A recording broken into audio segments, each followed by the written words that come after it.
I was introduced. Here's Anthony Solar. He gets 3 songs or 9 minutes, whichever comes sooner. And sooner came quick. In fact, I don't even remember which songs I sang, but almost as soon as I was done with my set, I had people striding over to me asking me for CDs. It was one of the coolest moments in my life, even though I had 0 recordings to give out at that time. So that became the natural next step to complete. My father and I searched different studios, and I recorded a few songs at different places to try to get a feeling for recording. But nothing was really feeling right. Then one night, my father came up to me with a serious look in his face, and he said one word: Nashville. If you're serious about this, and I know you are, then so am I, and we need to take this to a place that can get us the exact product that we're looking for. Prior to that moment, I'd never felt so much confidence from another person. It was so moving to know that he wanted to be a part of whatever I was doing, whatever it took. My father started reading books about being a music manager and how to develop someone's career properly, the right way to do things. He made arrangements for us to go to Nashville and record a CD that would get me recognized, something amazing. But we never made it to Nashville. I remember telling my father goodbye as I was walking out the door of our apartment one night. I was going out celebrating with a friend. I kept saying, "Goodbye, Dad, bye, Dad," and he never really heard me. Well, that was the last thing I said to him. He died from a blood clot a few hours after I'd left. He was gone and I was alone again. And at that point I let my dream die.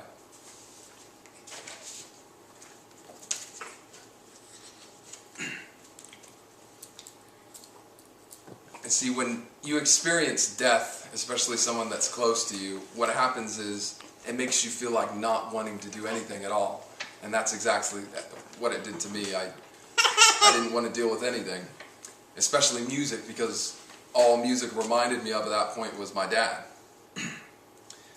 So I went through a period of just dazed and confusion and really doing nothing with my life.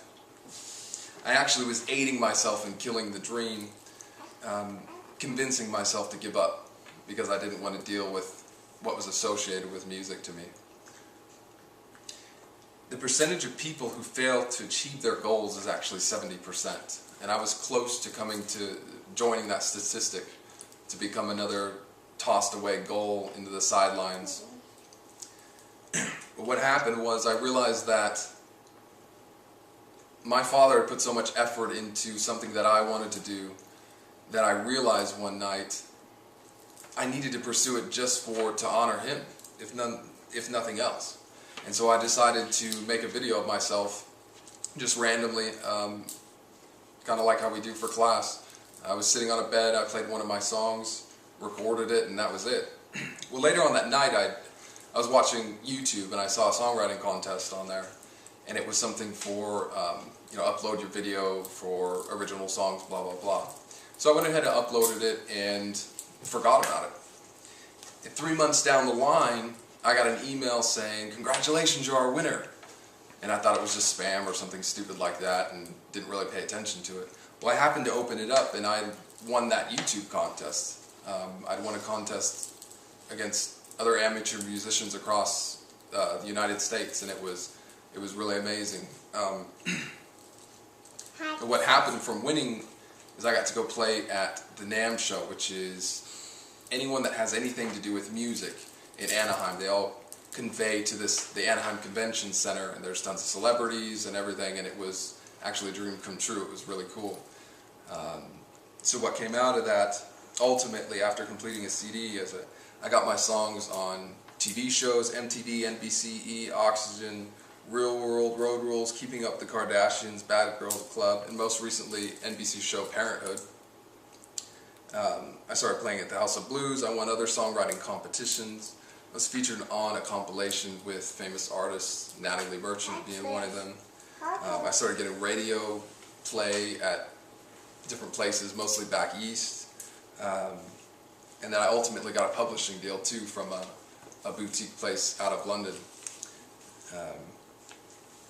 So at that point, after getting the success,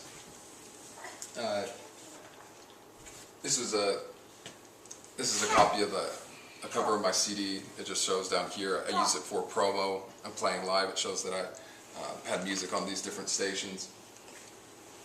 And then the NAMM show actually they give you a badge if you're an artist, and it shows that my name up here, the date, and that I was an artist performing there, which is kind of cool. So what happened was, after I achieved all this success, it was satisfaction, because I felt like, I never really gave up, and it's just been really rewarding. So don't let your dream become another failed figure or statistic. That only adds to the total that's been cast away, and believe me, there's plenty of them that's been cast away. The number one reason, according to Douglas Berman, that people give up: fear of failure. I've been there many times, but believe me, your dream is worth fighting for through the dark moments. My dream to become a successful musician was the main reason I made it through the most difficult portions of my life. The hurdles were there along the way too, and they'll always be there. They're there for everyone in some way. At times it felt like mine were enormous black brick walls that stopped me each time right in my path. And those walls could have kept me there, trapped in a perpetual what-if land forever. They certainly had the power to, if I would have let them. The pursuit of my dream, my goal through the most difficult times, made achieving it so much more incredible, because I had the extra element of honoring my father too.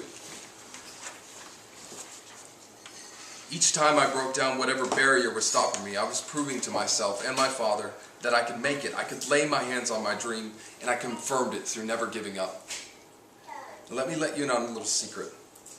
Knowing that I never gave up, and knowing I never let the last nail strike the coffin down on my dream, and knowing that I chased my purpose with every aspect of my being, is and always will be my true success. Hamilton Holt said, "Nothing worthwhile comes easily." And that's the truth in every possible way. Ralph Waldo Emerson said that no one can cheat you out of ultimate success but yourself. My life, as well as many others, is proof of that fact.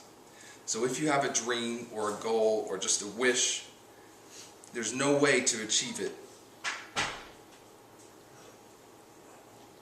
if you let your dream die.